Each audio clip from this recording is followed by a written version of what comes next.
that has been in my family since my grandfather's day. We are around 15 minutes from the nearest little town. When I say small, I actually mean small. My wife and I met by happenstance around 6 years ago when I stopped in town to pick up some groceries. She gave off a tomboy feeling and had recently arrived in the region. She had recently finished school and discovered that she despised city life and wished to return to something more familiar. I will get to that later. I believe she noticed me come in with my pickup and some big equipment and came over to ask what kind of animals I had. She soon came to the point. She was looking for work. She had previous experience with cattle and was new to the region. It's unusual in our area to see single women looking for ranch hand employment, but she claimed she could prove herself, and if I wasn't impressed, I could drive her back to town and drop her off at the bus stop. I was seeking an extra hand for the next few months and had considered asking my neighbor's lads, but I decided to give her a chance. I'm pleased I did, since she had a strong work ethic and was proactive about everything on the ranch. I let her remain in a guest room in the main home for the first week until she saved enough money for an apartment. Within 6 months she moved back in and we began dating. 8 months later, we married in a quiet ceremony attended by approximately 20 friends and family members. Her uncle was the only family member that turned up. Her uncle was a tank of a man, even in his old age, and he had a sheep farm in Northern California. During the ceremony, we talked a little about business, and he was pleased to give my wife away. I could tell how the father influenced her work ethic and livestock knowledge. However, there was one topic that my wife disliked discussing: her biological parents. At first, she only mentioned there was bad blood between them, which was great because we didn't know each other well yet. However, once we were engaged, I wanted to learn more about her family and what I was getting into. Her mother, the professor, worked at a college teaching a subject I would most likely never study. My wife portrayed her father, Phil, as a weak man who would do whatever the professor desired. Some of the details she told me about her mother's actions seemed ludicrous and borderline psychotic. For example, in middle school, the professor tried to obtain my wife a girlfriend by claiming she was a lesbian. Now, while my wife is a tomboy, she is not a lesbian. There was also a time when the professor desired to live a natural lifestyle and begged Phil's brother to allow them to reside on his property. Within a week, the professor despised it and summoned them both back to the city. My wife, on the other hand, adored the farm and felt a connection to both it and her uncle. She left home at 16 and stayed with her uncle until she was 18. The professor repeatedly threatened to drag her back home, but never followed through. After turning 18, my wife went to school, received a 4-year degree, and tried an office job but found it unsatisfactory. She began traveling the bus to rural locations in search of suitable work, and this is how we met. Last year, around March, we began receiving mail addressed to the professor and Phil, including bills, bank statements, and the like. I thought this was unusual, but my wife wanted to throw it all away. I began labeling the letters "returned to sender" and "no such occupant," and returned them to the mailbox. This situation worsened in October. I was tidying up the yard when a brilliant white SUV arrived with a U-Haul trailer attached. My wife looked up and turned pale. "Oh God, it's them," she exclaimed. A plump woman and a slender man, who only distantly resembled her uncle, emerged. The professor instantly approached my wife. "Professor, well, let me take a look at you. It has been years." The wife: "Mom, what are you doing here?" "Your instructor. The university is doing virtual classes, and with COVID, we figured we could self-isolate at our ranch." She placed an unusual emphasis on the word "our." "You. Excuse me, but this isn't your ranch." "Professor, I'm confident we can resolve the ownership issue. Aren't you going to invite us in?" "Me? Ma'am, you might be my wife's mother, but you're a stranger to me. I would rather not." The professor turned to Phil. "Professor, make the call."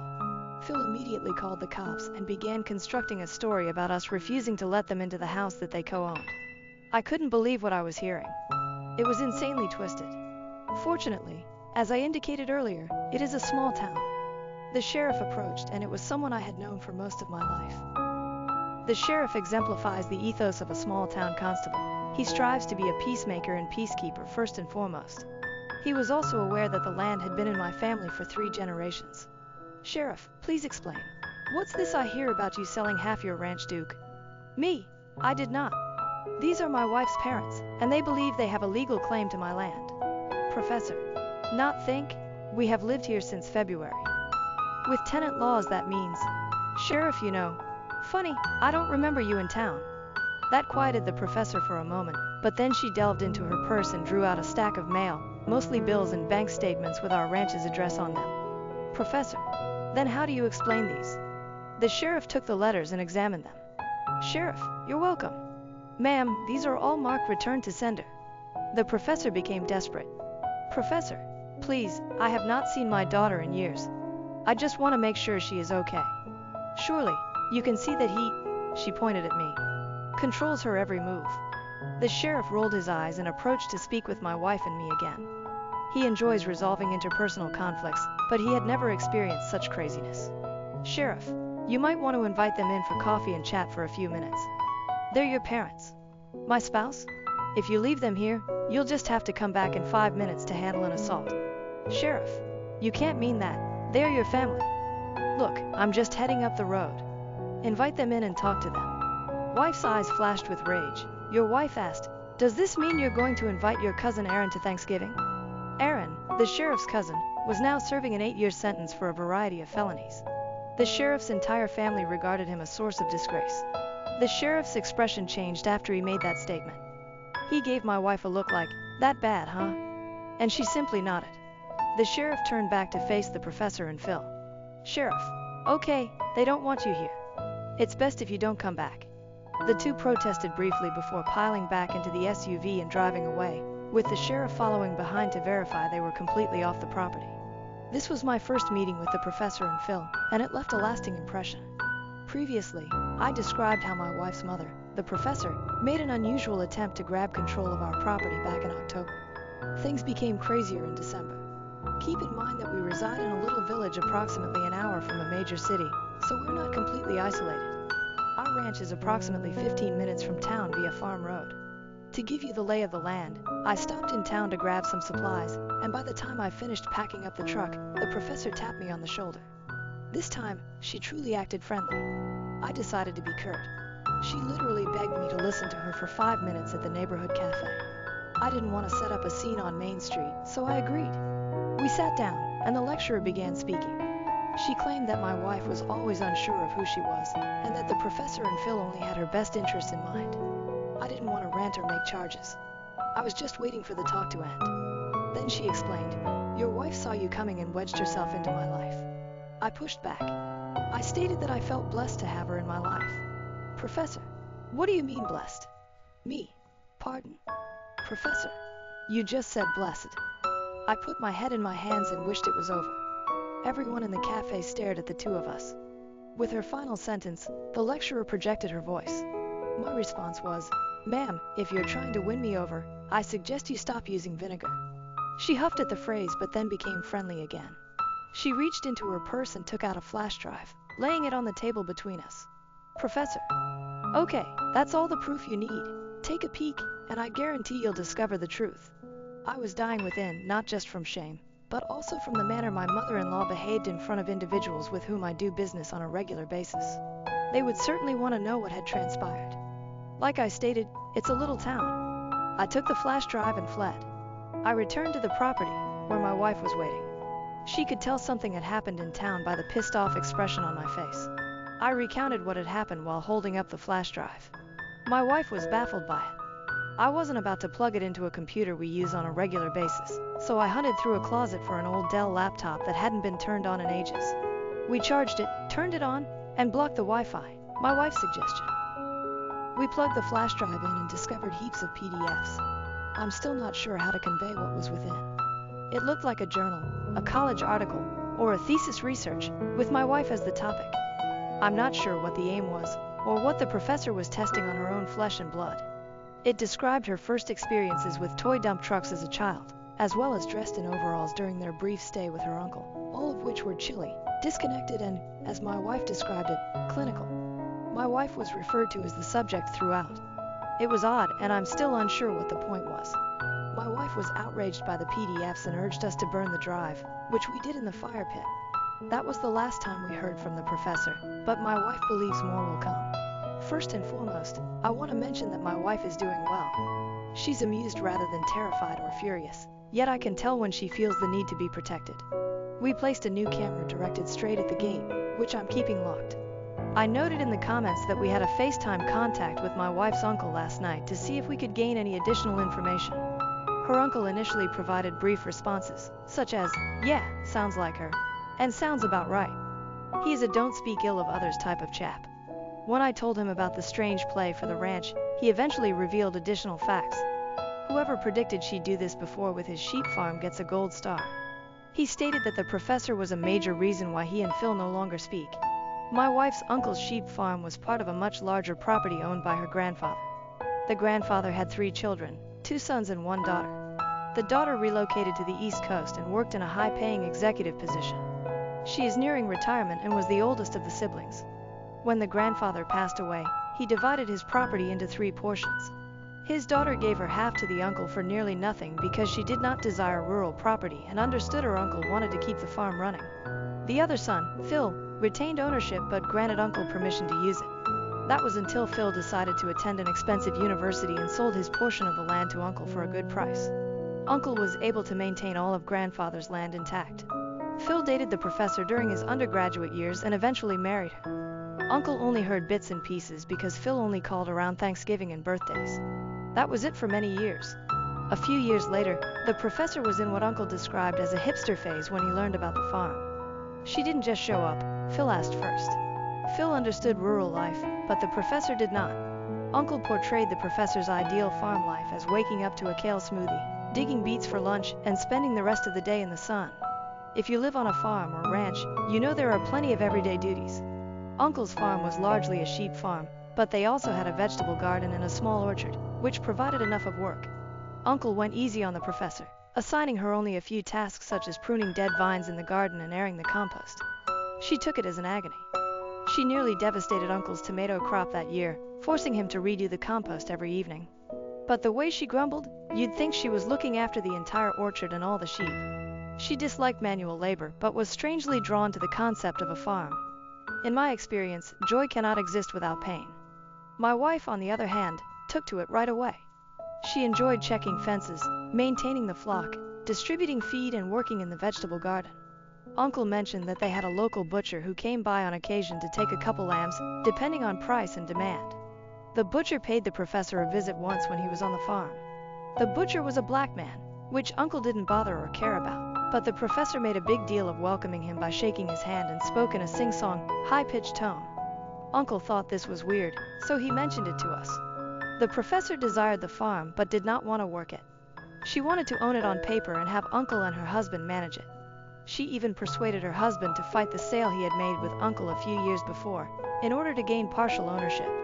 Of course, this went nowhere. Uncle had to pay a lawyer, but the case never reached court. After that, Uncle and the rest of the family refused to speak with Phil. I was curious, so I asked Uncle why the professor yelled at me when I stated I was blessed to have my wife. He chuckled and added, "Really kicked that hornet's nest, huh?" Then he mentioned that the first night the professor stayed with Uncle, he and his wife cooked dinner. When they sat at the table, Uncle was about to say grace. My wife flushed when he mentioned this. Apparently, this is a humiliating memory for her. The lecturer exclaimed, "This family doesn't say grace." Uncle shrugged. He wanted to be flexible and told her she didn't have to participate if she didn't want to. She tried to push things even farther, demanding that as long as she was in that house, no one would say grace. Uncle stated that this was the first time he had been disrespectful to the professor, and that no guest would tell him what he could and could not do in his own home. I'm not sure why the lecturer believed that individuals in rural areas did not attend church. After hearing about the sheep farm, I will contact a lawyer. We'll see how it goes. I believe I mentioned it in a previous piece, but we live in a tiny town, and my wacky mother-in-law, the professor, has already caused a stir in only 2 appearances, one at our house and another in town. What I appreciate about small communities is that everyone feels like family and looks out for one another. What I detest about small communities is how quickly gossip spread. The sheriff from my initial post is completely on our side. Dan has done his best to explain to everybody who asks that it is not their business. The difficulty is between my wife and me. We attempted to be social in town before COVID. We attended church regularly and took part in potlucks. I hired my neighbor's boys to help out on the ranch numerous times over the summer. We enjoy being social. When the professor created a disturbance at the cafe in December, I could feel the town's attention on me. Nobody knows what happened, but they want to. I can feel it. They are too polite to ask, yet not enough to avoid whispering. It's getting to us. The sheriff informed me that last week, the local pastor directly asked him what was going on with my wife and her mother. The sheriff stated that the pastor believed there should be an easy answer. Sheriff caught it in the bud. My wife's statements had a greater impact than we anticipated. The sheriff stated that unless we requested assistance, it was neither his nor the pastor's responsibility. He did remark to the pastor, and I recall how the sheriff put it to me, "They're part of your flock. She," referring to the professor, "is the wolf. Become an excellent shepherd." Despite this, I continue to receive strange looks whenever I am in town. Scenes like the one in December are unusual around here. Any advice? So it eventually occurred. The professor and Phil are in jail. The circumstances are also unusual, but we are relieved that a resolution has been reached. 2 nights ago, the sheriff called us in the middle of the day. My wife picked up, and after a few minutes of conversation, she began chuckling. She told me what the sheriff said. It appears the professor and Phil decided to try to sneak onto our property. Why? I can't predict this woman. The professor decided that instead of attempting to enter the ranch via the farm road, which we can see from our house, she and Phil would park a bit further away and enter our land via a neighbor's property. My neighbor to the east owns a small orchard and is a hobby beekeeper. He doesn't receive much honey each year, but what he does get he shares or sells at the farmer's market. The bees had just begun to pollinate the field chickweed here. The professor evidently stumbled upon his bee boxes, actually bumping into one. The bees start swarming her, and either she or Phil become enraged and kick one of the boxes over. My neighbor has a sensor perimeter around his bee boxes in case of bears, and it went off. He dashed to his bee boxes and saw 2 middle-aged people batting at bees and yelling. My neighbor phoned the authorities, and after about 20 minutes of attempting to burn and hose the bees down, he swiftly filed charges for the destruction of his bee box and trespassing. Apparently, there are additional charges for interrupting and ruining a farm's agricultural capabilities since his bees pollinate his orchard. They left. Both were apparently coated in stings and are currently in county jail. The sheriff stated that the professor is attempting to argue that the area where the bee boxes are located is a public easement and that she has legal access to it. For the time being, however, it is over. Everyone here breathes a great sigh of relief. Say my money was the best part of me, so I humiliated her. She trashed my house, and now I'm taking her to court. I am now 29 years old, with an MBA and a very lucrative position in my father's firm. I know this makes me sound like a snobbish affluent kid, but please hear me out. Growing up, we weren't doing well. We battled a lot, and our family was deeply in debt. I was young at the time, so I don't remember every detail, but my father made a highly hazardous loan with our house as security, which was the only valuable asset we had because it was his grandfather's. That money was what let him launch his business, and despite a tough start, things improved. It wasn't enjoyable at the time, but looking back, I'm thankful that I wasn't born with a silver spoon in my mouth. I believe it made me more down to earth and helped me understand the importance of hard effort. This experience prompted me to get an MBA because I wanted to contribute to what my father had established. While it may appear that I'm merely the son working in his father's company, benefiting from nepotism, I confess there is some truth to this, but I also know I'm there on merit. I worked hard and put forth my own effort to help the company flourish. As a result, my family and I are both financially secure. Because of this, I've become quite cautious in relationships, knowing that we didn't always have this money and don't want to wind up with someone who is only interested in my bank account. In my mid-20s, when things were going well, I dated a lot. Many of my dates did not even make it past the first date. I probably only went on a third date a few times. Then, 2.5 years ago, I met someone named Brianna, not her real name for obvious reasons. She was beautiful. When I saw her smile, I wanted to go say hello. I discovered she was a nurse, which made her even more appealing to me because it is a career I much admire. I asked for her phone number, and that was the beginning of our relationship. I've always been careful in relationships, and I approached them with the goal of determining whether the individual could be my future wife before taking things too seriously. I aim to make sure that money is only a minor part of the reason someone is with me.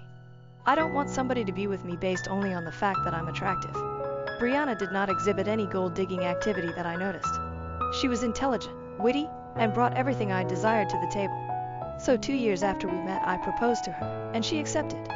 Brianna is currently my fiancée, and she promised to spend the rest of her life with me, which made me very pleased. I'm about to get to the point of this narrative, but first, there was one important event that soured me. It is worth highlighting. Obviously, as we got closer, Brianna learned more about my family's financial situation. She knew my family was not impoverished and that we were doing well. A few months after the proposal, I mentioned the possibility of a prenuptial agreement. To be honest, I felt it was a perfectly acceptable conversation, but she disagreed. She flipped out. According to her, suggesting a prenuptial agreement was bad for two reasons. First, it appeared to her that I did not think our relationship would last. That is not true, but even if I'm completely dedicated to the marriage, if she wakes up one day and says she is done, I have no influence over that. Second, she interpreted it as a sign that I did not trust her not to rob me if things didn't go as planned. That's the gist of it, but we ended up arguing for an hour and going to bed upset with each other. After pondering all night, I informed her that the prenuptial agreement would be unnecessary. Yes, I know it was silly, but I loved her so much that I decided to let it go because I didn't want the prenup to be the reason we broke up. Following all of that, things improved between us very quickly.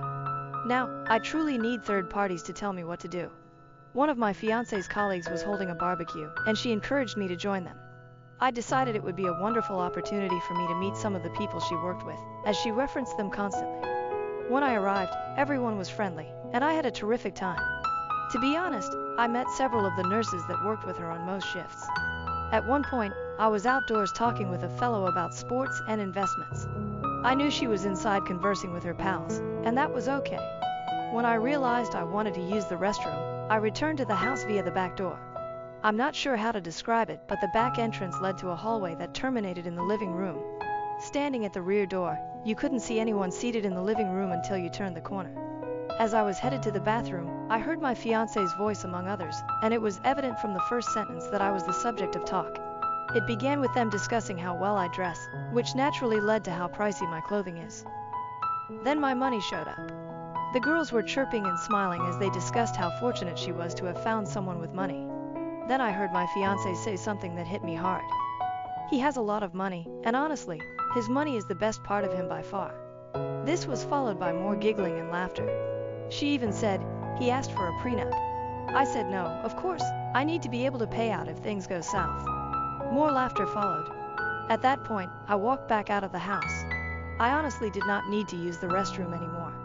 When we returned home, she recognized something was wrong with me, but I didn't tell her until she went to bed. This happened a few days ago, and I'm not sure what to do.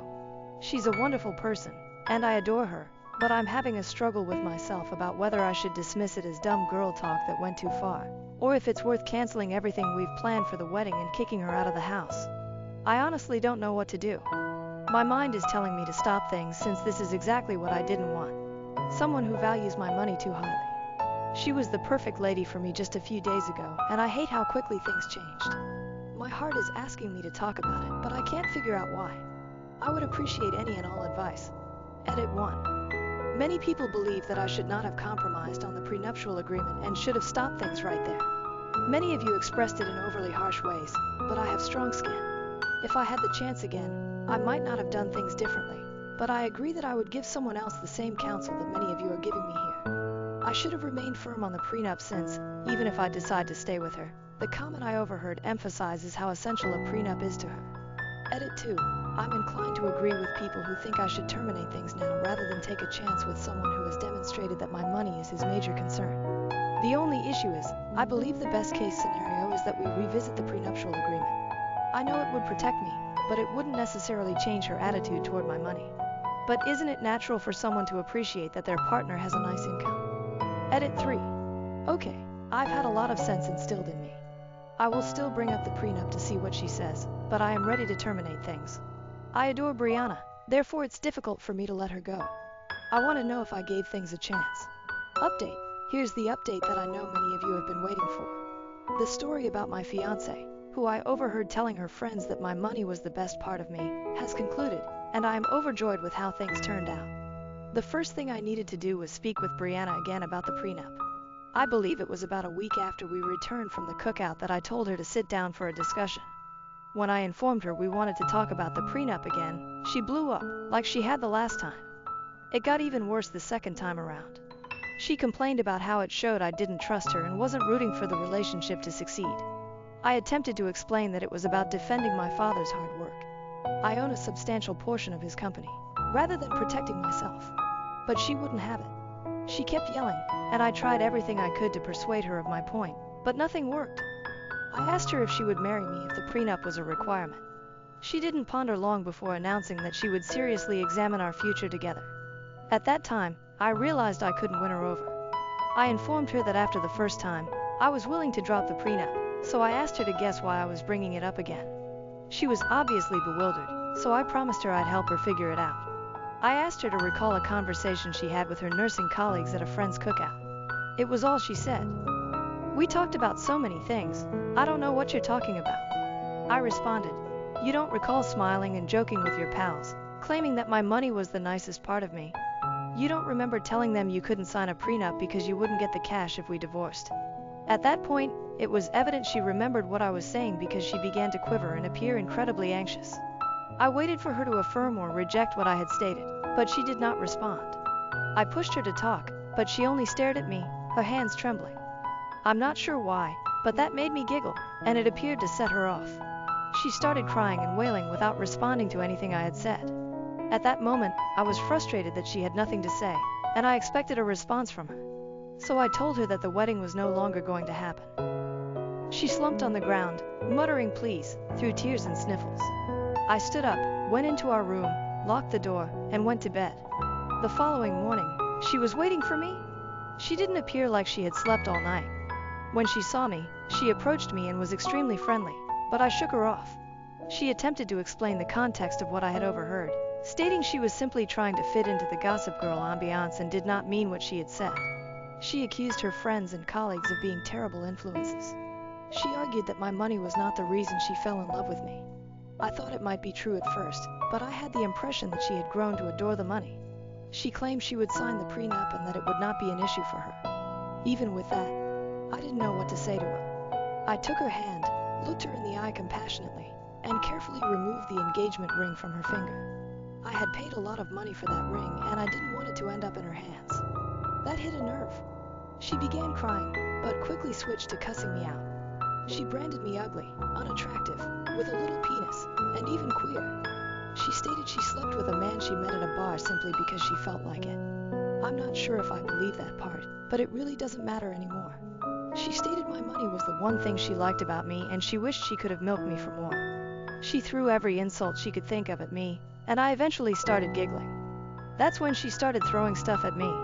As much as I wanted to remain calm and unconcerned, she began flinging some potentially deadly stuff, so I ran to the bedroom and shut myself in. It took almost 2 hours until things calmed down. When I came out, she had left, but she had wrecked the entire apartment. I was enraged, and in that moment, I knew I had made the proper decision. I photographed everything and obtained footage from one of the indoor cameras I'd put. After that, I left the house and went to sleep in a hotel because it was complete pandemonium, and I had no idea where to begin with the cleanup. This is where I chose to have fun. I visited her Facebook and Instagram profiles, where she had announced our engagement. I composed a message. "I'm sorry to inform you that the wedding has been canceled, and I am no longer engaged to Brianna." She acknowledged being with me solely for the money, and when I challenged her about it, she lost her mind and wrecked my house. "If you have any queries, please ask her." I replied to each and every comment. She despises looking awful in front of others, so this aspect was very enjoyable. I then created my own post, displaying the devastation she had wreaked, as well as brief bits from video of her trashing the house during her tantrum. I tagged her relatives and friends, as well as the hospital where she works. The last one was just for fun, and it felt wonderful knowing that some rumors about her would circulate among her colleagues. Her parents called me several times, but I didn't answer. It's unfortunate that I have to cut ties with them because they were such kind people, but that's the way it is. She contacted me dozens of times after I had done all of this, and when I answered, she was crying and threatening to kill me for wrecking her life. I don't believe anything I did was permanent, so she was simply being dramatic. She raged about how I humiliated her with the brief bits I shared, and how people now refer to her as Brianna of Tarth behind her back since she acted so aggressively in that video. That part made me laugh so hard. She was crying because everyone was now looking at her differently. I'll be honest, I was concerned she'd do something wild because the tantrum she threw at home wasn't quite the Brianna I knew. In the end, nothing occurred, at least not yet. I called the event coordinator and canceled all wedding-related activities. That portion was heartbreaking, I'll admit, but it had to happen. Once that was over, I realized she and I were done. The nicest part for me is that I'm bringing her to court to get compensation for ruining my stuff. I begged her to pay properly. but she just called me some nasty insults, so I don't mind putting her through some extra stress just for fun. She will have to pay a lawyer, lose days of work, and perhaps be obliged to compensate me for everything she has ruined. Believe me, that was a lot. The matter is still pending, but I have a recording of her acting like a bull in a china shop, and I've already spoken with my lawyer, so there's no need to fear. She won't be getting out of this one. There's still a little sadness in my heart because something I had high hopes for didn't work out, but I'm glad I discovered how she truly saw me sooner rather than later.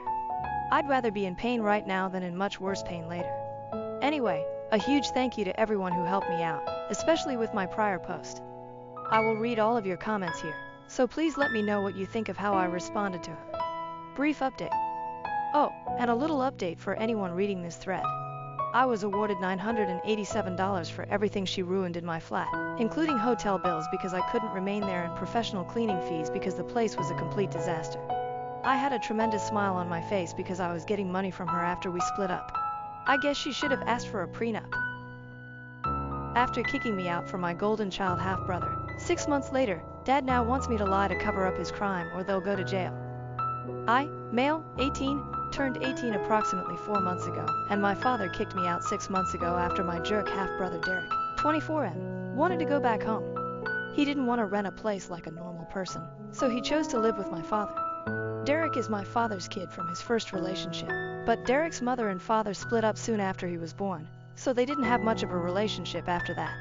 Derek is much closer to my father than he is to his mother, so we spent a lot of time together growing up since he came over more frequently than was legally required under his custody agreement. I believe he was meant to spend half of the month with my father, but he was always present. Or maybe that's just my brain exaggerating things because I despised spending time with him, but my father compelled us to. I also know that he disliked me and considered me a threat. My mother died a few years ago following a lengthy fight with lung cancer, and that's when things started to go wrong between me and my father. Don't get me wrong, things had been awful between us since I was a child. I suppose my father didn't really want a child like me, or perhaps he didn't want a child in general. Whatever it was, he treated me strangely when I was younger, and it nearly always seemed like he didn't want me around. Most of the time, he was angry with me and yelled at me for little matters. He never showed me affection, and when I tried to win him over, he responded with indifference. However, Derek was a very different guy. When Derek was around the house, my father transformed into the best father in the world, doing everything I asked of him. He compelled Derek and me to spend time together despite the fact that we both expressed a strong dislike for each other. Derek did not like me because he regarded me as a threat, and I did not like him since he used to bully me as a child. He was always trying to fight with me and push me around just because he could. He felt he could get away with it since my father would never speak against him. When I complained to my father about Derek being harsh with me, he told me to toughen up and deal with it because, allegedly, that's how boys should play, and he didn't want me to grow up to be a pansy.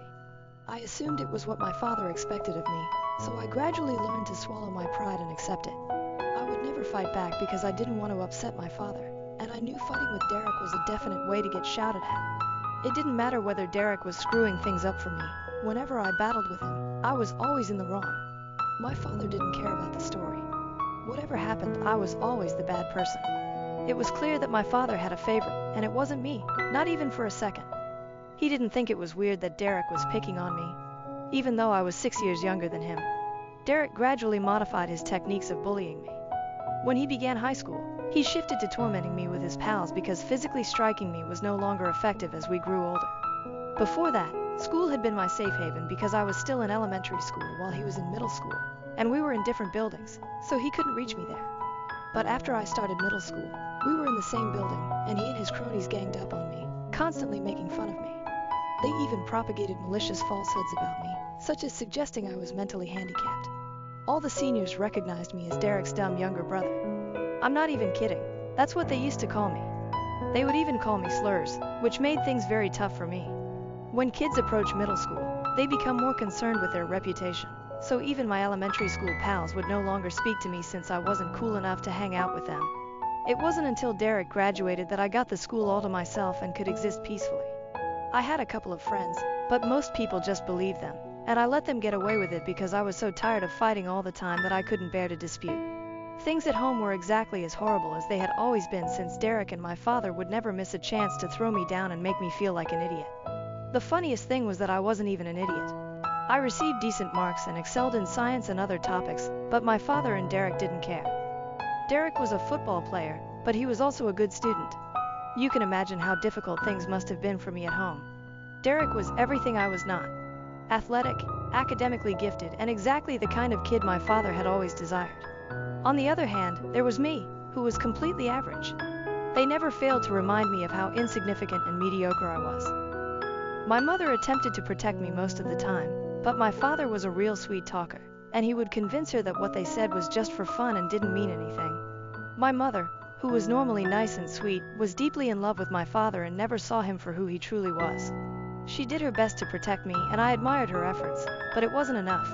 My father and Derek continued to bully me as long as they could. Finally, Derek left for college, and I felt relieved. My father was still present, but he was a lot less irritating to deal with without Derek continually picking on me. But before I could experience what it was like to live with my parents without Derek, my mother was stricken with lung cancer. It was extremely tough for us to accept since it felt like our entire world had been broken. My father and I only had one thing in common. We both adored my mother, thus her illness devastated us both. Instead of bringing our family closer, my father chose to make the worst of it. My mother was already hurting, but instead of my father and I putting up a brave front for her, he began to distance himself from her even more.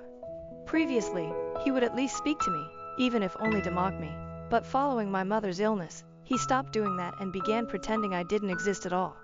I can forgive him for it because we were both in pain, and he simply chose a different approach. I would have preferred that my mother's dilemma brought us closer together, but that was plainly not to be. Even if it was meant to be, my father was the type of person who would make it impossible because, for some reason, he despised me and couldn't tolerate the thought of me being happy. My mother's illness worsened over time, and my father's temper began to affect me. He would either not speak to me at all and utterly ignore me, or he would be really hostile to me. He almost made me weep several times because he was so disrespectful. I attempted to keep the peace in the family by not responding to my father since I knew it would only give him more reasons to berate and pick on me. When my mother was unwell, Derek would take it easy on me when he returned home from college, which I enjoyed. He wasn't polite to me, but at least he was human, which was all I could ask for. Things were horrible when my mother was still alive, but once she died, I went from frying pan to fire.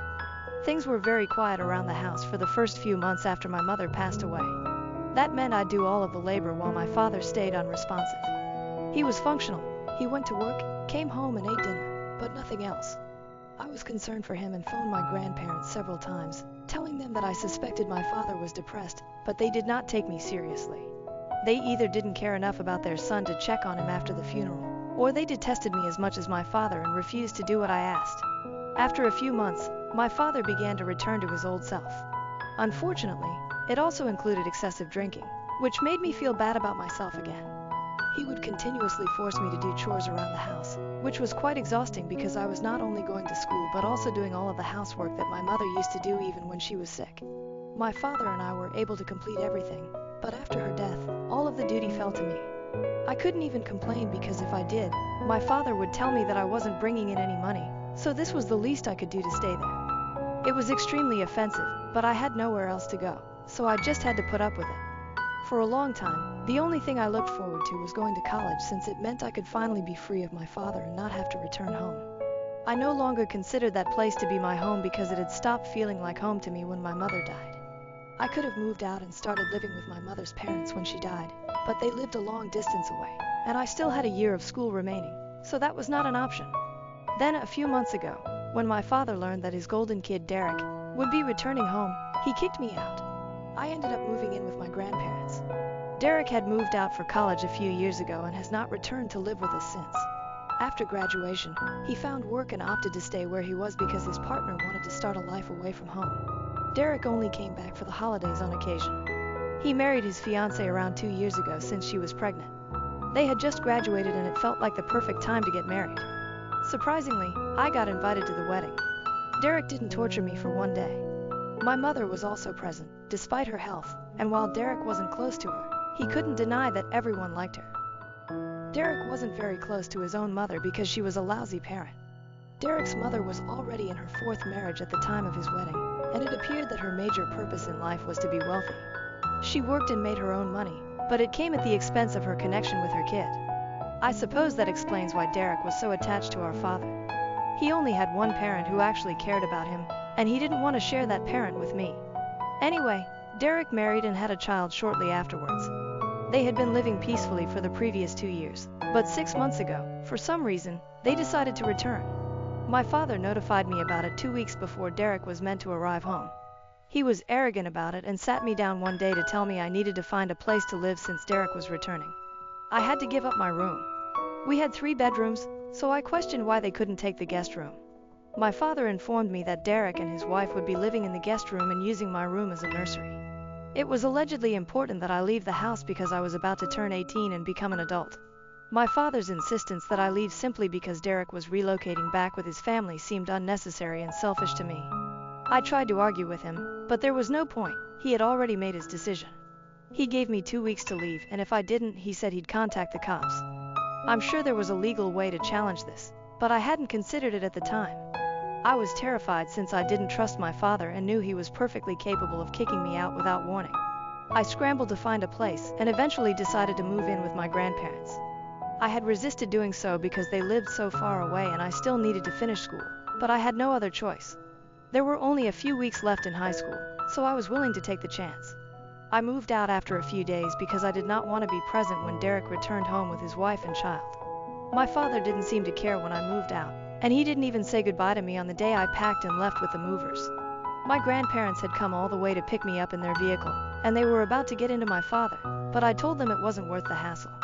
It has been 6 months since that day, and I'm still living with my grandparents. I haven't spoken to my father since he kicked me out, and I had no intention of doing so again. I was meant to start college in a few weeks, and everything was already set up. I had absolutely no reason to speak with my father or Derek again. Unfortunately, they were the ones who had to contact me since something had happened, and they needed me to help them out. They paid me a visit a few days ago, which astonished me because I didn't expect them to contact me at all. Still, my grandparents let them in, and I decided to talk to them because they sounded desperate. I discovered that Derek had returned with his family because he had lost his job and was struggling to pay his rent, so he took the difficult decision to return. His wife was fine with it because she preferred to be a stay-at-home mother and did not want to work till their child was older, so this was their best option. When they returned, they anticipated to find work quickly, but that was not the case because none of the nearby businesses were hiring, and persons with Derek's skill set were extremely prevalent. He wasn't a spectacular candidate, either. My father somehow managed to secure him a position at the company where he worked. Neither of them were happy about it because it paid less than Derek's previous salary, but it was all they had, so they had to make the best of it. Derek had been stealing from the company for several months until it was discovered a few weeks ago. My father and Derek were both in trouble because their bosses suspected they were working together and threatened to sue them if they did not return the money immediately. The only reason they hadn't been sued yet was because it was a family business and the CEO was a close friend of my mother's. He hadn't filed a case against them for embezzlement yet because he respected her, but he wasn't going to wait long. My father and Derek asked me to help them. They asked me to say that they required the money for my college fund and had been stealing for the purpose rather than personal gain. My father hoped that this would persuade the CEO to be patient with them and give them more time to return the money. They knew they'd still be fired, but at least they wouldn't go to prison. They were counting on me to assist them and build the ideal picture of the poor, innocent victim. I could not believe they had the arrogance to ask for this after how they had treated me my entire life. I answered no almost instantly, without even thinking about it, because their plan was stupid, and I didn't want to be a part of that. When I informed them I wasn't interested in assisting them, they became irritated and told me I had to since there was a very real possibility they would wind up in jail. They stated I couldn't allow an old grudge to spoil their lives. I told them it wasn't a little grudge, and it surely wasn't from years ago. My father had only recently kicked me out, and it hadn't even been a year, so I'd consider it rather recent. But that wasn't the only reason I didn't want to aid them. I thought their scheme was dishonest, and I knew the guy my father worked for. As I already stated, my mother and he were very close friends, and he really liked me. He and my mother had grown up together, and I used to address him as uncle whenever he was over. Even at my mother's funeral, we had a pleasant chat and liked one another. I moved out after a few days because I did not want to be present when Derek returned home with his wife and child. My father didn't seem to care when I moved out, and he didn't even say goodbye to me on the day I packed and left with the movers. My grandparents had come all the way to pick me up in their vehicle, and they were about to get into my father, but I told them it wasn't worth the hassle. It has been 6 months since that day, and I am still living with my grandparents. I haven't spoken to my father since he kicked me out, and I had no intention of doing so again. I was meant to start college in a few weeks, and everything was already set up. I had absolutely no reason to speak with my father or Derek again. Unfortunately, they were the ones who had to contact me since something had happened, and they needed me to help them out. They paid me a visit a few days ago, which astonished me because I didn't expect them to contact me at all. Still, my grandparents let them in, and I decided to talk to them because they sounded desperate. I discovered that Derek had returned with his family because he had lost his job and was struggling to pay his rent, so he made the difficult decision to return. His wife was fine with it because she preferred to be a stay-at-home mother and did not want to work till their child was older, so this was their best option. When they returned, they anticipated finding work quickly, but that was not the case because none of the nearby businesses were hiring. And persons with Derek's skill set were extremely prevalent. He wasn't a spectacular candidate either. My father somehow managed to secure him a position at the company where he worked.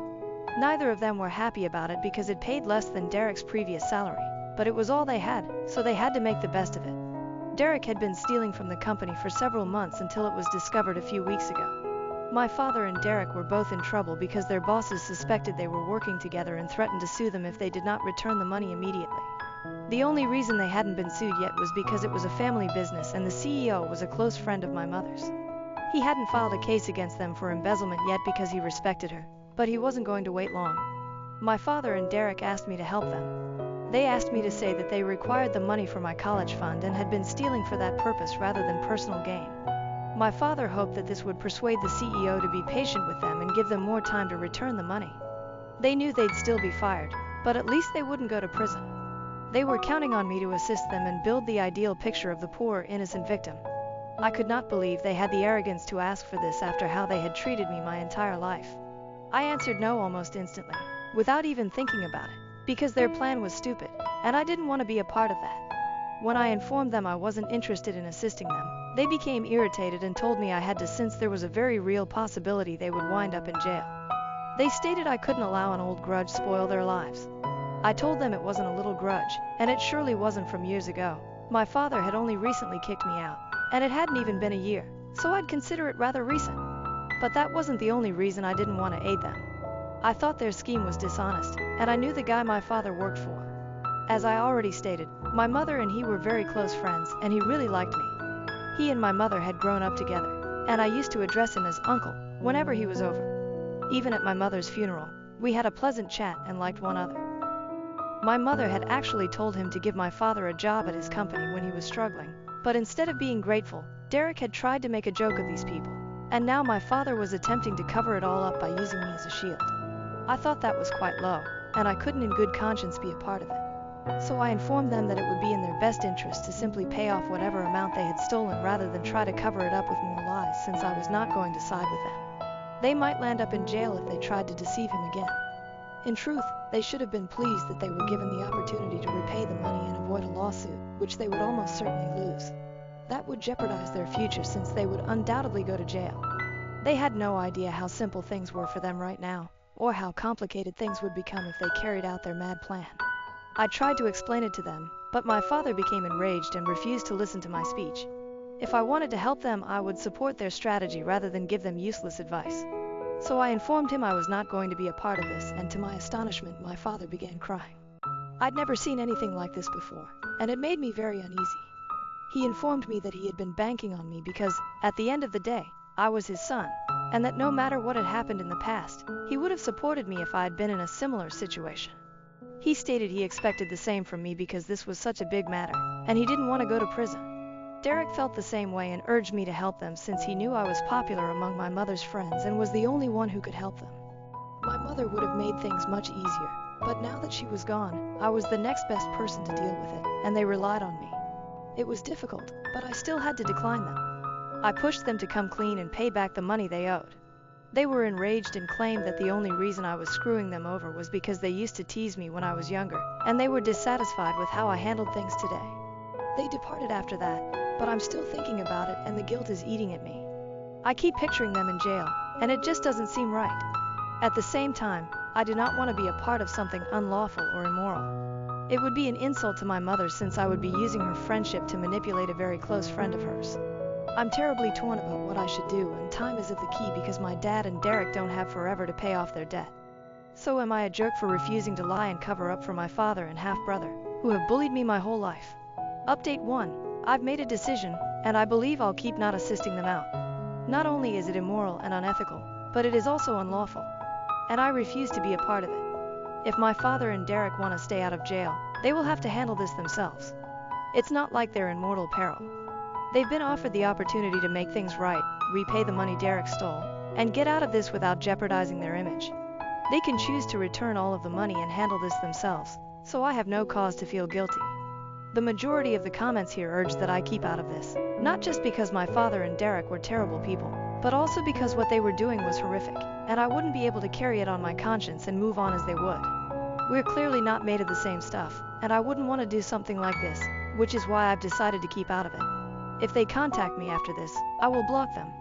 For the record, they are already blocked everywhere, but I'm sure they'll try alternative numbers or social media accounts to reach me. My grandparents also believe I'm doing the right thing by remaining out of this because they are responsible for cleaning up the mess they made. It makes no sense to expect anything from me after how they've treated me for so long. Update 2. Hi. So, as expected, my father texted me today. He last visited me 8 days ago, and we haven't spoken since. As I already stated, he called me from a different number that I was unfamiliar with, and I answered the phone unintentionally. I hung up as soon as I heard my father's voice on the other end, but I was a little slow to block him, so he was able to text me. In the message, he claimed he understood I didn't want to talk about it any further, but he and Derek were in serious difficulty and needed my help. He claimed that their employer was constantly breathing down their necks, threatening to sue if they did not refund the money. It made me feel guilty, but I texted him back and told him that I would not be assisting them and that he should start searching for alternative ways to refund the money rather than avoiding the matter. I then blocked him, hoping he understood where I was coming from. Even if he doesn't, I hope he does the right thing. I don't want to have a father in prison. Update 3. Hey, I haven't heard back from my father yet, but my grandparents contacted my mother's friend, the CEO, to inquire about his plans. We hadn't contacted him previously because he's a busy man, and we didn't want to press him too hard, but we wanted to know what was going on because communicating with my father or Derek was no longer an option. So my grandfather spoke with him, and he informed us that he intended to file a lawsuit if he did not receive the money back within a few months. He claimed he was willing to let everything go due to his friendship with my mother, but he couldn't forgive the debt. Honestly, I respected that. He was much more tolerant than most people would have been in this position. He even apologized to me, saying he was sorry for what was occurring, but I told him it was no big deal because I no longer live with my father, and honestly, my father deserves it. We don't know what will happen, but I believe my father is wise enough to realize that he needs to repay the money in some way to avoid going to jail. It will take some time, but I'm confident they will work it out, and I won't have to worry.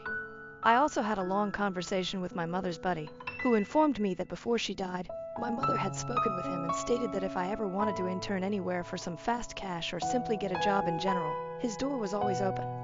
That's good to know, and I'll keep it in mind for the future. Even after she's gone, my mother still looks out for me, which makes me very happy. My mom wants me to marry my creepy stepbrother and have his child. She now harasses me at work and lies about the inheritance. I, 29F, have an older stepbrother, Chris, 42M, who has been a nightmare since the day my mom married his dad. Let me give a bit of background. Our parents married when I was 4 and he was 17. Both our parents were widowed. After their wedding, we moved to the US since my mom had American citizenship through marriage. I was born in the US too, but after my dad died when I was 1, my mom and I moved back to Colombia. My stepdad got his residency through marriage, and my stepbrother, because he was a minor, wasn't a big fan of me. My only memories of him are just constant bullying. He would be left in charge of me since he was studying locally and lived with my parents. But mostly, his babysitting really meant things like locking me in the guest bathroom or the shed outside. He would steal my lunchbox whenever he was the one who dropped me off at school. He even began to harm my pets. I have an old cat that has been with me for almost 22 years. He tried more than once to run her over with his car. My parents never believed any of it. He's the classic golden child. My mom absolutely wanted a son instead of a daughter, so my stepbrother took priority over me. The bullying just kept getting worse and creepier. He had this long key for the bathroom. The door was designed so that if it got locked by accident, one could open it by inserting a long stick or key through a small hole on the outside. He would use it to walk in on me showering. My underwear would disappear sometimes, and I know for a fact it was him. He also started taking pictures of me sleeping. One night, I woke up to him taking care of himself next to me while I slept. I yelled, obviously. My parents came over, but he wasn't in trouble. I was, for tempting him. I was 14 when this happened. He was 27. No one helped me, and he got bolder until he did something I am still in therapy for. When I was 16, it got to a point where I called my biological half-brother, Sam, 48M, and son of my biological father's first wife, to see if I could live with him and his wife, Sandy, during my last 2 years of high school. When Sam found out what was going on, he confronted my mom. My mom didn't care and just told him to take me, as long as he never asked her for money. Done and done.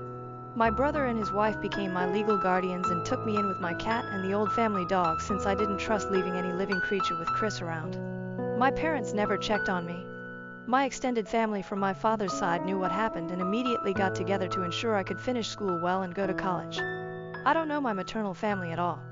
Thanks to my paternal family, including Sam's mother and her family, I got my bachelor's and master's with no student debt and work as a nurse practitioner. I still live with Sam, his wife and their 2 kids, and I pay a small rent.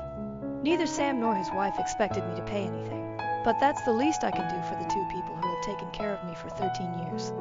For anyone wondering why I didn't move, it's incredibly expensive where I live and Sam insisted I stay with them until I save enough to buy my own home. Things seemed okay until my mom messaged me recently. She had not messaged me since I was 18, when she told me she no longer had any responsibility for me. In this message, she sounded overly friendly, telling me how she missed me and asking how I was doing. I was a bit creeped out but decided to be nice, telling her about what I had done since leaving her care. She seemed very interested, as apparently, she knew I was a nurse but not what kind I was. She began asking me about my salary. I didn't tell her anything about it, except that it was enough to pay the bills. My mom then began texting about Chris and how he was barely making any money due to his student debt. Apparently, Chris never finished a degree, jumping from career to career. He is now working in my stepdad's used car business as a salesman, but most of his pay goes toward his substantial student debt accumulated over the years. I told my mom how sorry I was that Chris was having a hard time and wished him luck. That's when my mom finally got to what she wanted. She texted me that I needed to pay his student debt so he could finally begin to make the money he deserves, like the man of the family. I just turned off my phone. When I got home, Sam was surprised since I was usually the last to arrive. Sandy wasn't home yet. I told Sam what happened and showed him my mom's text messages. I don't think I've seen Sam this angry ever. He told me to block my mom, stepdad and Chris if I hadn't done so yet. After talking with Sam and Sandy, I called my boss to ask for the next day and the one after off. This gave me a 4-day weekend, including the days I'm normally off shift. My boss was more than okay with this and told me to just take it easy and let her know if she could help. This backfired because the next day, my mom and Chris decided to come to Sam's house to speak to me. I was alone since Sam and Sandy were at work and the kids were at school. I immediately called Sam and told him what was going on. He told me not to open the door and that he was on his way. My mom spent the whole time screaming that I owed them for raising me and that my sweet brother deserved the money. Chris was going around trying to find a window or door unlocked. There weren't any, since the windows have safety bars and the only other doors are in the closed garage and one in the yard. The yard door was locked, and just in case, I locked the one in the garage. I won't post what he called me when he saw me from one of the windows, but basically, he told me they should have thrown me away when I was a baby since I grew to be a burden. He pounded on one of the windows so hard that he cracked the glass. Eventually, he gave up and went back to the front door, clearly trying to kick it down. I didn't have anything to worry about. The door was a security door, but I was still very scared. Between yelling, threatening, pleading, and insults, I finally heard Sam screaming at them to get lost. I only saw things from the window. Sam pretty much dragged them both off the porch. They got to a point I couldn't hear, but I saw my mom and Chris looking pale and scared before they ran to their car and drove off way past the legal speed limit.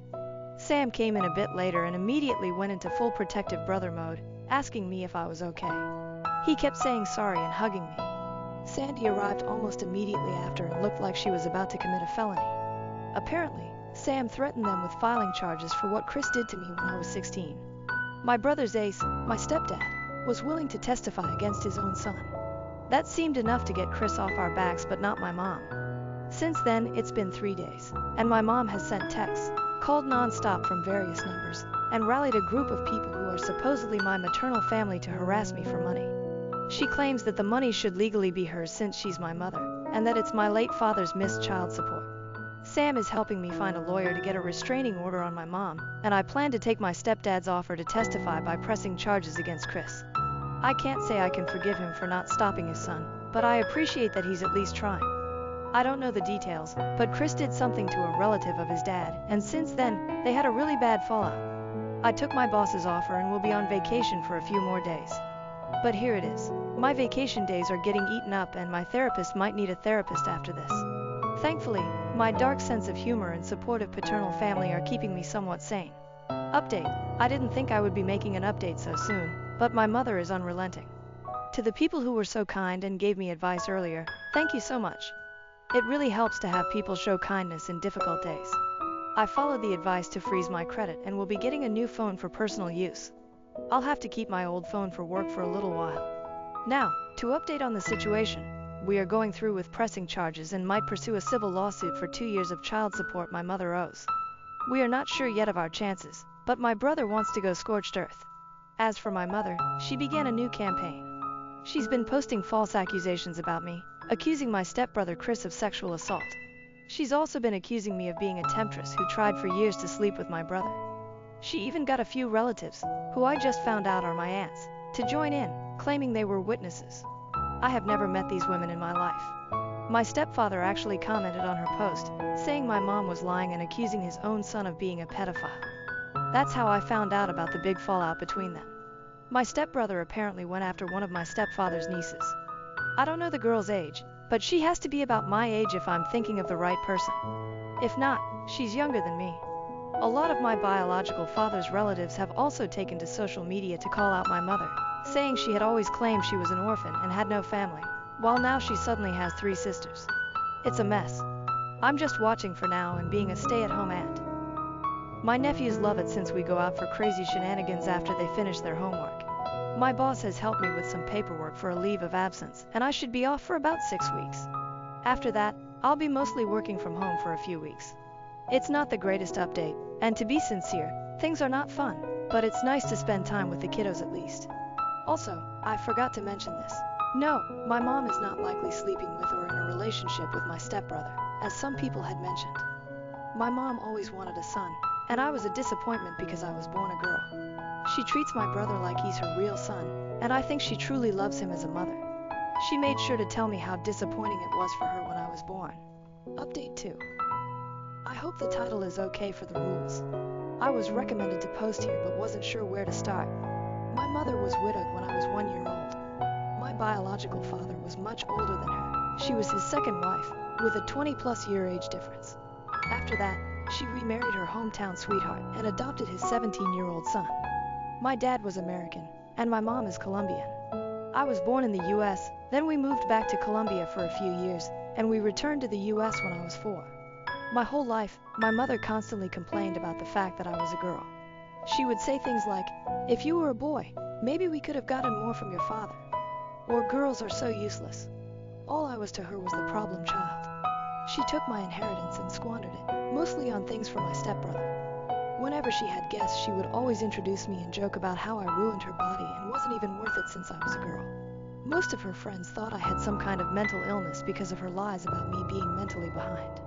She used the R word and would often blame it on my gender, saying that because I was born a girl, I was clearly inferior. During holidays, I would be left behind with a sitter. I was just too much of a problem child and would ruin things for my sweet brother. We only have one family picture from when I was 5. If I got anything nice with my own money, my mother would take it from me. If it was something like makeup or clothes, she would say I wasn't attractive enough or worthy enough to have such nice things. I should just stick with a plain face since it would make it easier for me to find a job when I was done with high school. She had no intentions of letting me go to college. But the worst part is, she never protected me. My stepbrother is a predator. At first, he just bullied me, stealing my food and locking me in dark places. When I hit puberty though, he began to do worse things. Walking in on me when I showered, even if I locked the door. Stealing my underwear, watching me sleep, and he even sexually assaulted me when I was 16 and he was 29. My mother blamed it on me, saying I was tempting her poor sweet boy. I was saved by my biological half-brother and his wife. They took me in at 16, finished raising me, and put me through college with the help of my paternal family. Even my father's first wife pitched in and has always been kind to me. She's more of a mother to me than my own mother ever was. Now, I'm 29 years old, have a good career as a nurse practitioner, and I'm saving to buy my own home. My mother found out about this and has been demanding that I give her my money because she is my mother, and my money should be hers. She also demands that I pay off my abusive stepbrother's student loans. Since I refuse to comply with my dear mother's demands, she has now gone online to post that I'm a temptress trying to ruin her son's life and that I refuse to pay her back for all the care and love she supposedly gave me over the years. She even had some women, who are supposedly my aunts, join her in this. I've never met any of my maternal family. As far as I knew, my mother was an orphan. Now, I suddenly have 3 aunts who claim to have seen how bad a person I am. Update 3. This might be my last update about my mother and stepbrother since we're finally starting the legal fights, but I finally had a good laugh. In my previous posts, I haven't said much about my biological father. He died when I was 1 year old, so I never really met him. I have one picture of him holding me when I was an infant. I mostly know him from stories from his family. What I do know is that he was a man of means. He had a lot of assets that he carefully divided in his will. Not so rich I'll never have to work rich, but just rich enough that I would be able to live comfortably as long as I worked and managed my finances well. I was not aware that he had made sure to leave me anything, and neither was my half-brother Sam, his son with his first wife. I'm the daughter of an affair partner turned second wife. My understanding was that anything I inherited was wasted by my mother to buy things for her predator stepson Chris, whom she prefers over me. He was my abuser growing up. In her words, daughters don't need inheritance, just marry a wealthy old man like me. Well, since my mother and Chris have been harassing me lately, we drove to my dad's lawyer to get some things we need from my dad's records for the lawsuit we are planning. He's a sweet older man who kind of looks like my dad a bit and was my dad's best friend. When we met, he received me with a hug and told me how happy he was to finally meet me. His wife was there too, and she also gave me a big hug and told me we needed to have dinner at their place. Once we all caught up, we discovered my mother had been faking receipts to get money from my trust. A lot of it, some of which was from when I was under Sam's guardianship. She's not the executor of my trust and had to provide receipts for anything. She's been sending receipts claiming they're for me because I'm still in medical school, even though I finished school in 2021. Well, her meal ticket not only got torn, but now she's in big trouble because this is fraud. And basically, my hands are tied about pressing charges. She claims me as a dependent on her taxes, so my dad's lawyer would refund her for her expenses. He basically told me there's just no way we can keep this in civil court. He had to contact the IRS and the police. It doesn't help that she's been using my social security number for some things she shouldn't. Thank you to the people who advised me to freeze my credit.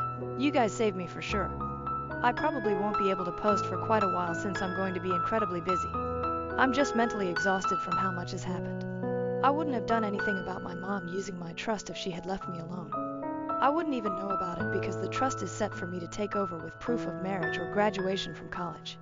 Since I didn't know about it, I never sent the required paperwork to take control. She could have milked it dry if she left me alone and just kept sending fake information. I'm in the process of getting what's left of my trust. There's quite a bit in it, and it should be enough for me to get a house or condo if I mix it with my savings and still have some left over to invest or do other things safely. I might wait for a while to buy anything though. I don't know how safe it would be since my mom still has my social security number. Update 4. Hey Reddit, this is more of a personal rant than a full-on update. Things are only starting on the legal side of things, so no real update or information I'm allowed to share. This is more on the personal side of things since I just came home from having my mother harass me in a bar. It was not fun. Short background. My mother is a greedy liar who let her stepson Chris, who's 13 years older than me, abuse me since I was a small child. First, it was physical abuse, then sexual abuse started when I was 14 until I was 16. Now she wants me to clear a student debt, and she has been mooching off my biological father's inheritance. As for last night, well, I decided to go out with some girlfriends for a girls' night.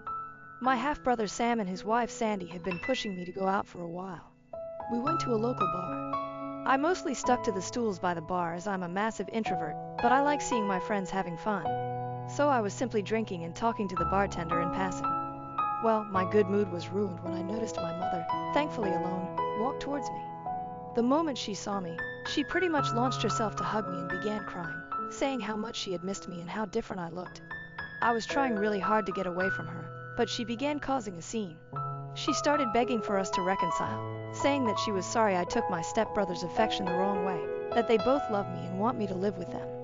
She was loud, and people were looking at me. Some even looked sorry for her, and I had people encouraging me to hug my mom back. It was embarrassing and just so wrong. I just exploded and told her to leave me alone and walked out. That was even worse because she kept following me, with 2 or 3 randoms calling me a terrible daughter. She just kept swearing that Chris truly cares for me and wants us to be a family again. She even said that he found me so beautiful that he couldn't help himself when he sexually assaulted me. She said, when he made love to you. As if it was something consensual. I was a minor when he attacked me. He was almost 30. I just started crying and screaming at her to go away and leave me alone. Thankfully, one of my more sober friends called Sam, and he came over very fast. He scared away my mom and took me home. I'm now 100% sure I don't want to go out again. For people wondering why I never called the cops, I called the cops since I was 11 to report the abuse. I reported at 16 what he did to me. They took his side. I don't trust them. I truly believe cops don't care about sexual assault victims. I'm just writing this to get it out of my system. My therapist is unavailable, so Reddit is the next best thing. Update 5. Hey, been a bit sorry for the radio silence. I had some people asking for updates, but things had been pretty quiet until this weekend, so I had nothing to post. I know people usually do a recap app or something like that, so TLDR. My mother has always preferred my stepbrother Chris, who is 42. He was my abuser growing up. The abuse went from the time I was 11 to 16, when I moved in with my half-brother after the worst attack. I was recently tracked down by my mother, and she along with my stepbrother have been harassing me since. Currently, I'm in a legal fight against them to recover some stolen inheritance from my father and to resolve other matters. This weekend, once again, my mother decided to accost me at work. I was working from home, doing clerical work for the clinic I work at. I'm a nurse practitioner but took some clerical duties to be able to work from home when the mess with my mother and Chris began. Since then, the time I could work from home has ended, so I'm back in the clinic taking patients. For the most part, Saturday went well and quiet. Sunday, however, I noticed someone that shared my mother's name but not her last name. My mom has a very unique name, very old sounding, and I've seen it only twice in my whole life. Of course, there's a big Latino community where I live, so I just assumed this was another person. We're from a Colombian family, though I was born in the US to an American father. Lo and behold, it was my mother using a fake last name. When I saw her, I immediately called my boss. She's aware of the situation and immediately went to ask my mother to please leave the premises. This can be a controversial move, so to explain it before the debate starts. She was in for a general checkup, not a life or death treatment.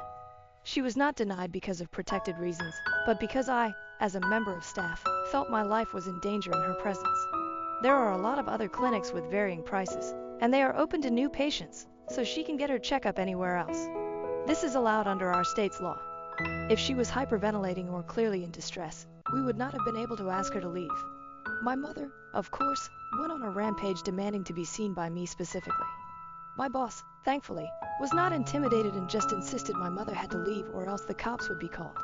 After a back and forth that I was watching from the security cameras, this all happened in our waiting room. My mother threw a letter at my boss and left fuming.